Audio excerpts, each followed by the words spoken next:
Nyampe situ aja cuman kita berempat selama beberapa hari, sampai hari kelima pun itu nggak ada orang, nggak ada pendaki yang ke situ. Jam 1 malam ya, jam 1 malam tuh anginnya kenceng, kayak angin kayak badai gitu, sama rambutnya panjang gitu. Terus bapak-bapaknya kumisen, rambutnya putih gitu, sama senyum-senyum. 2 minggu akhirnya nyoba naik lagi sama temanku berdua tok, rimbun pengap. Tiba-tiba di pojokan ada orang duduk sendirian. Di atas bukit itu cuma ada pohon cemara satu tok, ada mbak-mbak lewat gitu. Terus yang belakang ini tasnya ditarik-tarik, bangun-bangun di gulingnya pocongan.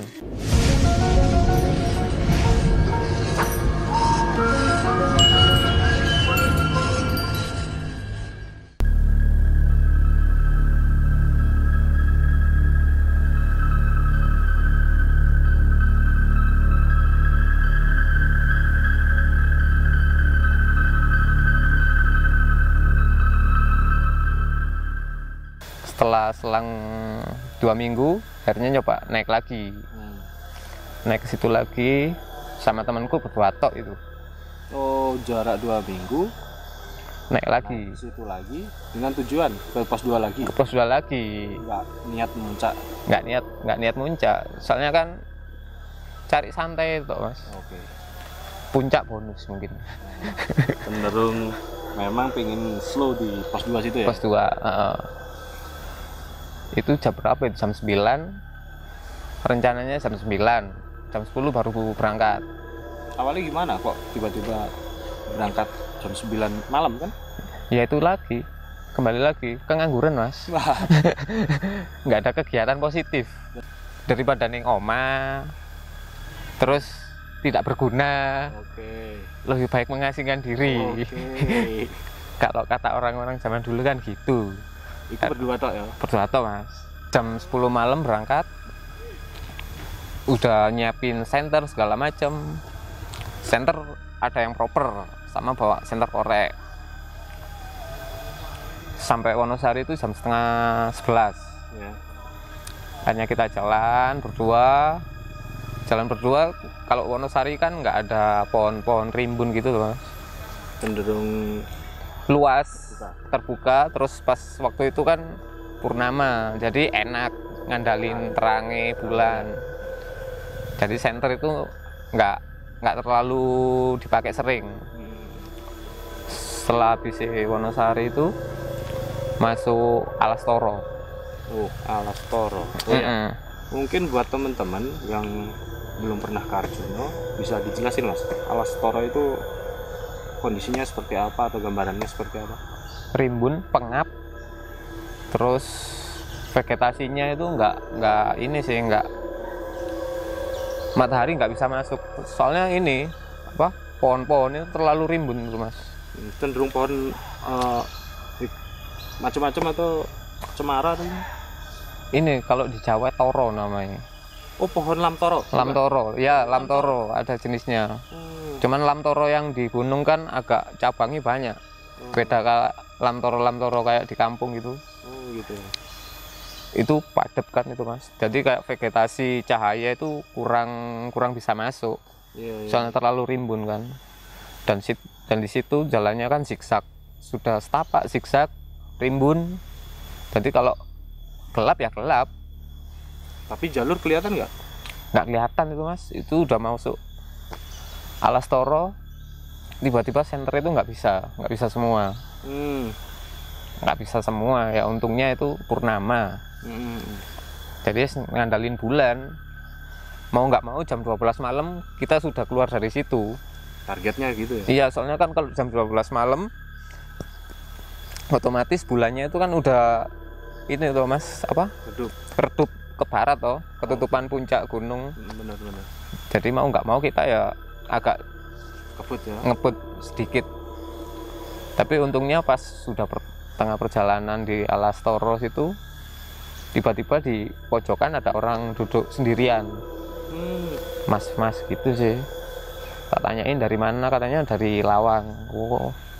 Tapi dari Lawang seharusnya saya kenal. Kalau dari Lawang kan mungkin sering ketemu ketemu kalau memang sering ke Arjuna kan. turun situ. Itu nggak kenal, temanku juga nggak kenal. Cuman dia nawarin kalau mau bareng nggak apa-apa, saya bawa senter. Akhirnya ditemenin lah, ngobrol basa-basi. Cuman nggak seintens ngobrol, cuman ya pertanyaan-pertanyaan basic mungkin. Akhirnya ngobrol sampai Alastoro terakhir itu, pintu keluar mau ke arah ke pos 2, alang-alang itu kan sudah setinggi 1 meter lebih, Mas. Oh, tinggi banget ya? Iya, Mas. Di situ dia ngecamp, katanya mau ngecamp di sini aja. Ada pohon besar di situ, ada pelang kan. Pohon besar itu saya kok, loh, lapo sih kok ngecamp di kene? Mau nggak bisa nih, Mas. Nggak bisa, Mas, di kene lho. Oh ya wis lek ngono. Aku tak disian, Mas, ya suwun. Akhirnya paginya nyoba tanya ke orang-orang, cross check ada orang naik apa enggak. Katanya nggak ada sama sekali. Kebetulan kan di pos itu udah ada beberapa orang yang nyampe duluan tuh, Mas. Oh, pendaki lain maksudnya? Iya. Kan paginya ternyata ada yang beberapa kenal, terus tak tanyain. Kemarin ada orang naik lagi lah. Nggak ono, Mas. Mek sampean tok sing terakhir. Nah, kebetulan yang orang yang nemenin kita itu dia berhenti, katanya ngecamp itu ngecamp di tempat dulu ada ceritanya itu ada mbak-mbak bunuh diri di situ. Wow. Gantung diri. Sejarahnya gitu? Sejarahnya, kalau dari cerita orang-orang sebelumnya, di situ tempatnya orang bunuh diri dulu. Pagi tak tanyain ternyata nggak ada. Jadi cuman pikiranku ya mungkin lek memang barang halus, mungkin mek ngancani tok sih, mek ngewangi mungkin. Bantu untuk nunjukin jalan sama ngasih penerangan. Padahal yang tempat dia berhenti ngecamp itu pernah ada riwayat buat gantung diri. Ya. Itu kejadiannya sekitar tahun berapa tuh? Sekitar tahun 2004 gitu, Mas. Mungkin 2004 2006 gitu, Mas. Itu pendaki atau gimana? Pendaki. Oh, pendaki. Berarti dia niatnya waktu itu ke situ, pernah dengar ceritanya gimana kira-kira? Kayak mungkin stres. Maksudnya stres dalam arti terlalu banyak pikiran mungkin ya. Jadi mungkin itu pilihan terakhir DE. Karena tanyain nggak ada orang naik sama sekali. Akhirnya ya wis lah, mungkin mek ngancani tok. Dari cerita-cerita orang-orang sebelumnya kan ada dulu itu namanya Cemoro Tunggal. Di atas bukit itu cuma ada pohon cemara satu tok gini, Mas. Dan itu juga pernah dibuat orang bunuh diri juga katanya dulu. Di atas bukit ada cemara cuman satu? Cuman satu, namanya Cemoro Tunggal. Cuman dan satu itu masih tok. ada sampai sekarang? Sudah roboh. Berarti besar banget ya? Ya lumayan, Mas. Dan itu juga pernah dibuat orang bunuh diri juga, beberapa pendaki juga. Pendaki. Kalau zaman dulu kan kalau ada pendaki mati kan ya dikubur kan di situ juga, Mas. Oh gitu ya? Nggak ada tim SAR dulu. Yang mau nandu ke bawah siapa? Kalau pendaki-pendaki lain kan ya wis, kayak orang mati di laut kan dilarung. Kalau di gunung ya wis di situ dikuburin di situ. Di tempat yang dekat situ. Kalau zaman dulu. Jadi kan mungkin kalau beberapa orang pernah muncak ke Arjuna mungkin kaget kalau di situ banyak makam pendaki-pendaki gitu. Kan kayak batu ditata gitu loh, Mas. Terus kasih buat ini memang ada kuburan di sini kan? Iya. Terus ada patokan. Oh banyak ya di sini? Oh banyak, Mas, kalau di puncak. Jadi nggak pasir sih, batu ditata rapi gitu. Itu mungkin tahun 90-an kebanyakan di situ. Itu pun yang pernah tak ini loh, Mas, tak lihat ya, kuburan terbanyak sih di gunung, di sekitaran gunung wilayah Jawa Timur. sepengetahuan sampean itu. Kalau di puncak-puncak gunung yang lainnya nggak ada loh, jarang loh malah. Aku kebanyakan yang tak lihat itu ya di Arjuna itu sih kebanyakan banyak makam-makam. Dan itu rata-rata makamnya pendaki. Ada pendaki juga, ada kayak orang-orang zaman dulu, entah itu apa ya mas, kayak mbak siapa gitu loh mas. Gitu ya. Semacam orang yang pernah bertapa. Terus ada cerita lagi, tapi temanku bukan aku loh ya. Waktu itu nggak ikut ya? Nggak ikut aku, cuman temanku masuk Alastoro lagi, kebetulan pas maghrib. Pas maghrib, dan maghrib itu mas masuk Alastoro. Temanku yang satunya itu, yang di depan itu, ini ada mbak-mbak lewat gitu kayak Superman gitu loh. Contoh kasar, terbang kayak Superman gini. Terus yang belakang ini tasnya ditarik-tarik. Itu kondisi malam? Iya malam, sekitar jam 6 habis maghrib itu loh mas. Oh masih belum terlalu malam ya? Iya. Itu temanku ya lumayan, ya untungnya itu kan bergerombol. Jadi secara takut gitu nggak takut amat kan, banyak temen nih. Antara iya dan enggak, tapi kerasa gitu ya? Tapi kerasa. Jadi temenku jalan gitu, tasnya ditarik gini, dilepas. Temenku kan lama-lama curiga, kirain kan ranting nyantol lah apa gitu. Ternyata nggak ada. Terus temenku yang tadi itu cerita kalau ada mbak-mbak lewat. Tapi sama mereka dicuekin sih, nggak sampai digubris gitu, nggak. Terus ada lagi mas, temanku masih baru antara 2017-18 tuh mas. Temanku kesana ini bangun di gulingnya Pocongan. Wow. Di pos 2 itu di dalam shelter. Oh nggak bikin tenda? Enggak, kan di pos 2 ada shelter khusus buat orang-orang yang memang nggak bawa tenda. Pas waktu itu cuman teman-teman tok sing di situ.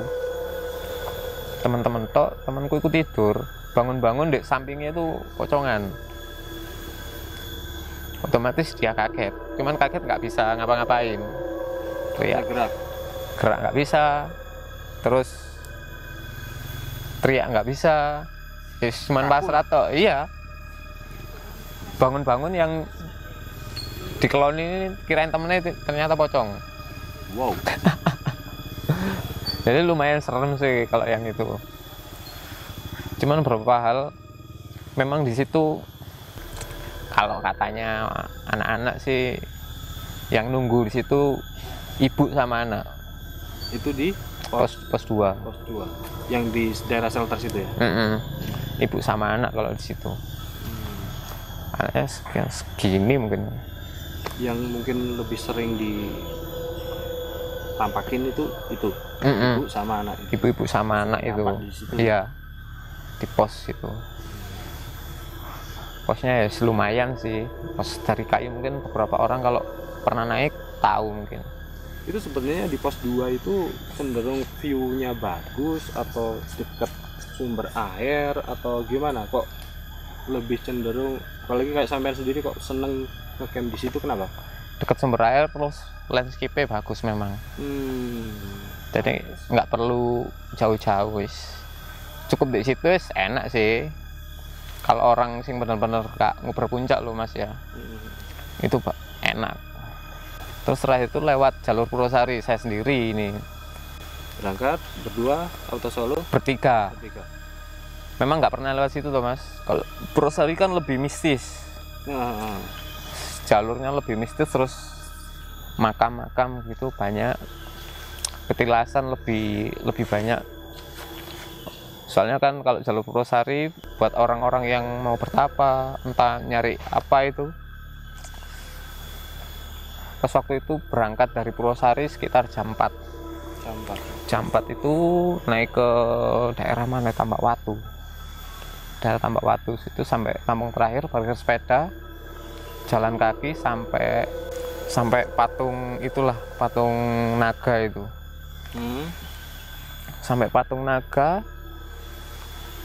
Situ kan nggak boleh sampai maghrib. kalau kata temanku. Pesannya orang situ gitu ya mungkin ya. Mungkin soalnya kan ada beberapa tempat sing serem mas. Seremnya itu gimana? Seremnya itu